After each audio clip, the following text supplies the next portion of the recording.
अस्सलाम वालेकुम नाज़रीन, मैं हूं आमना और आप देख रहे हैं सरेआम CID न्यूज़। एक अहम खबर से आपको आगाह करते जाएं। मांगा मंडी के करीब ठोकर नियाज बेग से आने वाली राजबा नहर का बंद टूट गया। मांगा मंडी नहर टूटने की वजह से नहर का 132 kV मांगा मंडी ग्रेड स्टेशन में पानी दाखिल हो गया।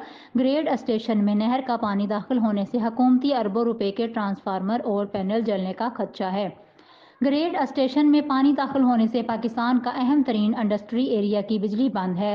ग्रेड स्टेशन में 3 से 4 फुट नहर का पानी दाखिल होने से ग्रेड स्टेशन की मुकम्मल बिजली बंद है। मांगा मंडी नहर टूटने के हवाले से जिले इंतजामिया महकमा अनहार के आला अफसरान को आगाह किया गया। Incharge grade station deputy commissioner Lahore साहब को भी फ़ोन पर बताया गया, लेकिन अभी तक बंद बांधने के हवाले से इकदाम नहीं किए गए। नहर का जल्द बंद ना बांधा गया तो अरबों रुपए के नुकसान के साथ मुतअद्दिद घर गिरने का खदशा है।